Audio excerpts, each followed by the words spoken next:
Michel Collomb, est-ce que vous pouvez nous expliquer ce que c'est que cette flottille qui est partie vers Gaza? Ce sont des navires chargés qui ont pris la mission d'apporter de l'aide humanitaire. Il faut savoir qu'Israël impose un blocus illégal d'ailleurs en droit international. Il affame les gens de Gaza, il les prive de nourriture, de médicaments, de toutes les choses essentielles. Il leur rend la vie impossible. Et donc ce sont des gens de nombreux pays qui ont été très courageux en disant on ne va pas laisser tomber les Palestiniens, on va montrer qu'ils ne sont pas seuls. Ils savaient qu'il y avait un risque à ce point-là, personne n'aurait imaginé, mais ils savaient qu'il y avait un risque et moi je tiens à leur rendre hommage. On m'avait invité à y participer, je n'ai pas pu aller par manque de temps, je connais les gens qui étaient là et donc je tiens à leur rendre hommage parce qu'ils ont pris des risques pour aider les Palestiniens et je pense qu'on doit vraiment leur rendre hommage. Oui. Comment les Israéliens ont-ils pu faire cela? Quelles sont les raisons?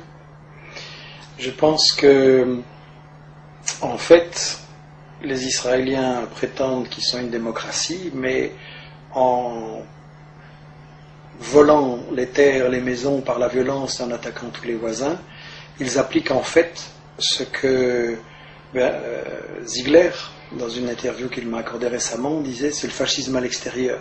C'est-à-dire que l'Europe, elle a sa démocratie à l'intérieur, mais à l'extérieur, elle soutient des régimes qui appliquent le fascisme envers les populations des pays du Sud, et il n'y a pas que les Palestiniens. Donc je pense que c'est une dictature coloniale, il faut avoir le courage de le dire. En 2010, il reste une colonie, c'est la dernière, Israël se maintient par la brutalité, c'est une dictature. Et est-ce que les Israéliens se moquent de l'opinion publique? En fait, non, ils y sont très sensibles.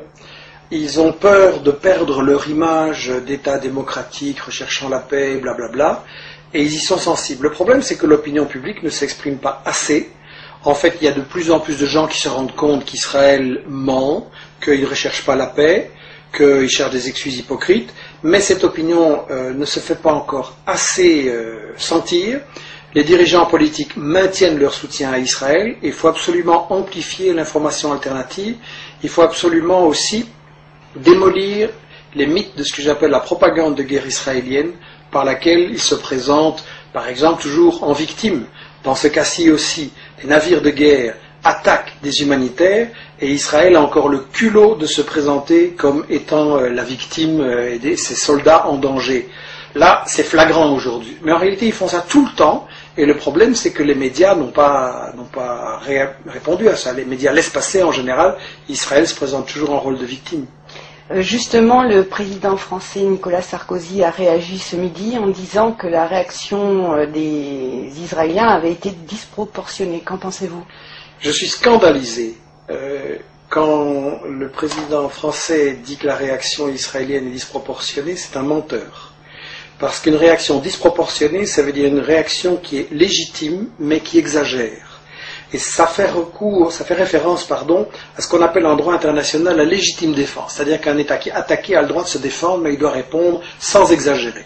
Et donc Sarkozy, aujourd'hui encore, maintient le mensonge que ce serait Israël qui serait agressé, qui devrait simplement réagir de façon modérée et correcte. C'est un menteur parce qu'en réalité c'est Israël qui depuis 60 ans vole les terres des Palestiniens, leur rend la vie impossible et en employant ce mot-là aujourd'hui, Sarkozy ment à son peuple et ment à l'opinion internationale. Ça ne m'étonne pas parce qu'en plus ses ministres aussi répercutent tous les mensonges qui sont favorables à Israël.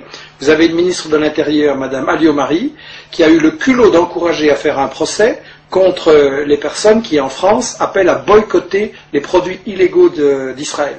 Donc, en fait, il faudrait faire un procès à Madame Alliot-Marie, qui est censée faire respecter le droit, qui viole le droit international, qui vient en secours à Israël, qui bafoue toutes les résolutions de l'ONU, et ce gouvernement-là a encore le culot de se prétendre le défenseur du droit. Et qu'en est-il au niveau des médias? Je pense justement qu'on a un problème, et on le voyait aujourd'hui, moi j'étais scandalisé, on est là dans l'après-midi des événements, j'étais scandalisé en voyant les médias ce matin, à qui ils donnaient la parole au gouvernement israélien, qui reconduit ces mensonges, que c'était des gens dangereux, qui sont liés au terrorisme international, mais Je veux dire, c'est comme faire interviewer le violeur dans une affaire de faits divers, quoi. C'est ahurissant. Donner la parole aux victimes, donner la parole aux gens qui expliquent qu'Israël ment, donner la parole aux analystes qui vont vraiment éclairer les faits et pas aux gens qui ont commis ces crimes. Je suis scandalisé et pas étonné. C'est pour ça que j'ai écrit ce livre Israël, parlons-en, parce que si les médias faisaient leur boulot sur Israël, des sites et des gens comme moi ne devraient pas exister, on n'aurait pas de travail. Le problème, c'est que les médias ne font pas leur travail, ils justifient l'agression d'Israël. Et le problème, c'est que là, aujourd'hui, il y a de l'indignation, toute la semaine aussi, et puis ça va retomber. Et chaque fois qu'on va présenter dans les médias, on va dire Israël riposte à des agressions et fait des représailles, etc. Israël est l'agresseur.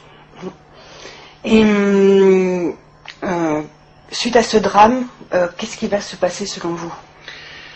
Les gens sont parfois inquiets en disant Israël a tous les moyens, il peut tout se permettre, il est dans l'impunité. Je pense au contraire que quand Israël commet ses actes, ça montre qu'il est en position de faiblesse. Vous savez, la CIA publie chaque année un rapport sur la situation au Moyen-Orient.